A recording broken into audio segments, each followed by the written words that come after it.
Thanks to previous speakers, apart from Chris, because he has stolen some of my best material. But at the end of the day, engagement isn't rocket science. People are doing it every day. Everyone is a stakeholder manager. We're talking to people. You want it to be a good conversation, not a bad conversation. You want them to be able to help your project and not hinder it. And you also want your projects to meet the needs of the people that you're actually trying to serve. So I'm doing a quick summary of what we do within the hubs. Our recent MOU, the latest one from DESNZ, talked about our need to support local authorities to provide them with guidance around how to speak about net zero and climate change to the general public. So that's what we're talking about today. I'll go a little bit through what engagement messaging, why engagement messaging matters, what we can do to support you, what we're learning from our engagement baseline research so far. So we've done some research on looking at the research that's out there, some of the papers, some of the studies that are out there, and also from our own sort of understanding and our own experiences, and then a little bit about what this means for you. So, why is it important now? So, delivery risk has shifted to people. Most of the technology that we're going to be using to fight the climate crisis and to decarbonise and to reduce our bills, etc., is already out there or is in the process of being created. The biggest challenge is the delivery risk of people who are accepting it. So the tech works, the projects can stall without trust, without consent and without clear asks. Our capacity is tight, so good messaging, it reduces churn, objections and rework, and this is a really bad example of engagement. I've used a bit of jargon there, so I'm going to go into what I would say churn is compared to other people who might have a different understanding.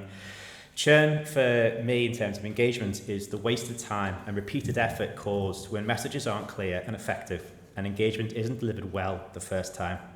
Doing this badly is similar to not doing it at all. It causes you to have repeatedly changing messages. You need to redo your engagement or start from scratch where you should have really started your project with engagement. You're correcting misunderstandings, you're rewriting documents and materials, you're firefighting and maybe even changing the scope of your project so that it meets your community's needs. And as a local authority, that's all very expensive. Someone in APSI said, and this line stuck in my head, engagement is expensive, but it's not as expensive as not doing it. You cannot underestimate that. And also, how did you understand what the point of your project was if you didn't ask people first what they needed in their area? The people that you're working with on the ground are the experts in what they need in their areas and what will fly. So, public understanding is low and cost concerns are high. So instead of talking about climate and carbon, we lead with bills, comfort, fairness, local benefit. We talk to people who are looking at the bills and saying these are going to help to reduce your overheads and help to increase your impact. Net zero is becoming local and visible. So it's about heat, homes, streets, public assets, and need for social license for all of these things. So you can talk about net zero to people and they might not understand what you're talking about. However, if you talk to them about solar, about renewable energy, there's a really interesting thing that happened when Great British Energy started. One of the first things they did was whack a load of solar panels on schools and on hospitals. People can see that and you have a conversation with them and say that solar panel is an extra teaching assistant because it's reduced the energy bills in that school, or it's an extra bed in a hospital. That's a visible impact. So you can talk about that instead of talking about this net zero. I've got a net zero thing around my neck. We are the net zero hubs at the end of the day, but we need to make it understandable for people. Councillors are critical gatekeepers. So early and clear engagement, it lowers political risk and accelerates decisions. So you're understanding the stakeholders that you're speaking to there, understand why these councillors are in the positions they are, what they care about, what the voters care about, and why your projects are going to help them to make those voters happy. Public support and community benefits can also help controversial projects gain consent. So there's a lot of conversations in the press at the moment about things going down the East Coast.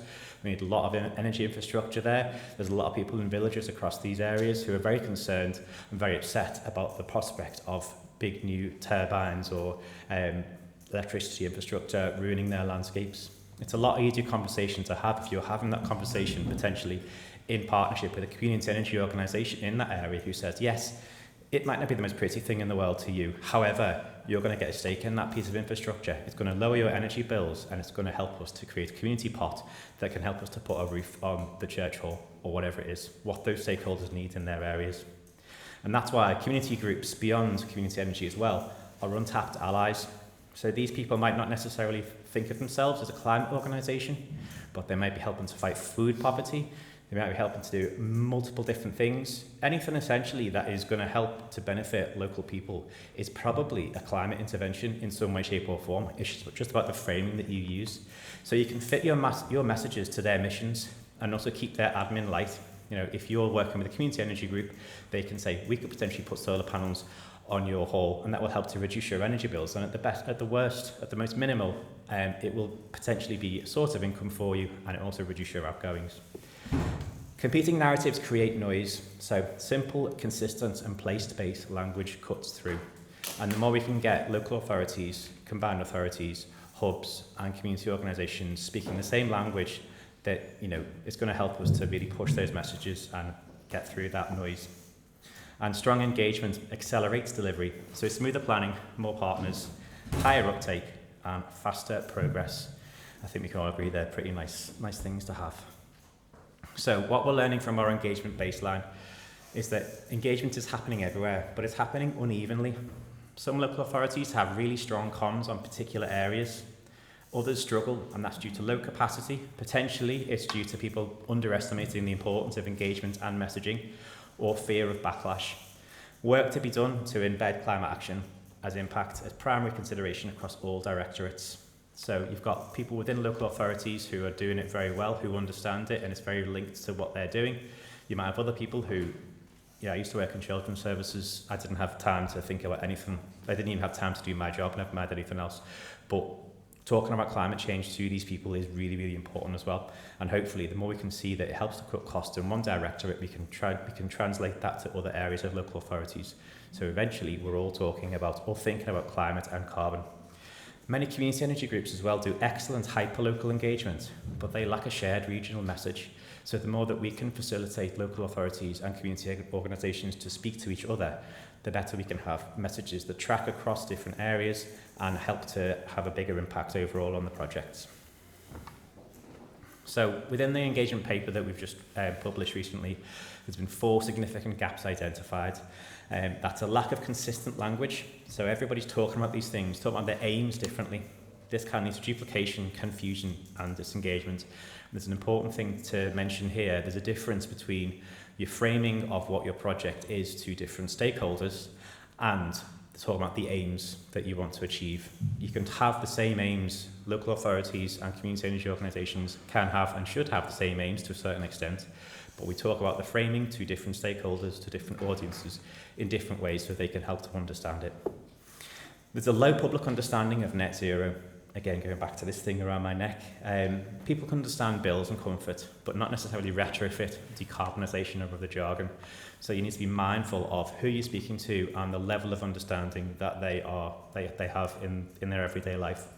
Generally, I tend to, again, coming from education, I tend to talk to everybody as if they are a year 7, year 8, year 9 student, because that is a good level of understanding. It helps to ensure that you don't have any confusion.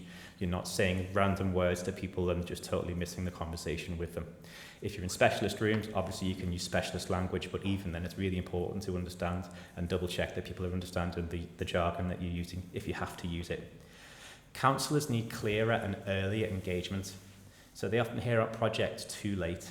And that framing matters as well. So again, understand why they are where they are, why they've campaigned to become a local councillor in the first place. It's not an easy job. They must have a reason for doing it. They didn't do it to get over to the Bahamas in the summer times, So they want to make an impact for their communities. They have priorities. What are their priorities, and how do those priorities link with the priorities that you're trying to push with your projects, with your net zero understandings in your work? Community groups outside of community energy don't see where they fit. So they care about local pride, well-being, cost of living. They don't necessarily care about net zero, but with the right framing, they can become powerful advocates for projects. So one of the really important things that I've learned in my time doing engagement is that I can't be parachuted into an organisation or parachuted into an area and try and fix all of their problems for them. There's no point in doing that. You can embed yourself into an organisation or community and spend weeks or months learning the ground, making friends with people. But what you can do instead, which is much more impactful, is to talk to trusted messengers in that community and get them to support your project and deliver those projects and messages for you. Get the buy-in from those people as well. One point I want to make again before I go on to this slide, probably the hardest part about community energy, sorry if any community energy in the rooms are going to, community energy groups are going to disagree with me here, 5 minutes remaining, okay, is the community side of it. You can do the energy stuff, you can buy the energy stuff, you can buy the expertise, you can get that support from the likes of the Community Energy Fund. However, it's building that community in the first place that is really, really difficult. So it's invaluable to get those community groups who aren't energy groups, get them on board and try and bring them along on the journey. So patterns in terms of what work, I'll just go through this very quickly. Messages leading with local benefit and not climate jargon, visible early wins, co-creation using trusted messengers, cross-departmental coordination inside councils, and joint messaging between local authorities and community energy groups. So what this means for you, engagement is becoming a delivery risk. Projects fail without support. Messaging is part of the project from the outset, and it's not an afterthought. Messaging must be agile. It doesn't work without engagement, and that messaging research shows that you can't have the same message and just carry on with that for 2 or 3 years. You need to understand what's going on the ground and change your messaging as you go to make sure that it still lands with people who have different priorities 6 months from when you started a project. If you're going to do something as a local authority that has a climate impact, tell people you're doing things that you're doing, because you're already doing amazing stuff, but you might not have thought to tell Steve down the road, and he might be really, really annoyed about something that you're not doing as a council, but you are doing it. You just haven't said to anybody. And the hubs can help with these kind of things.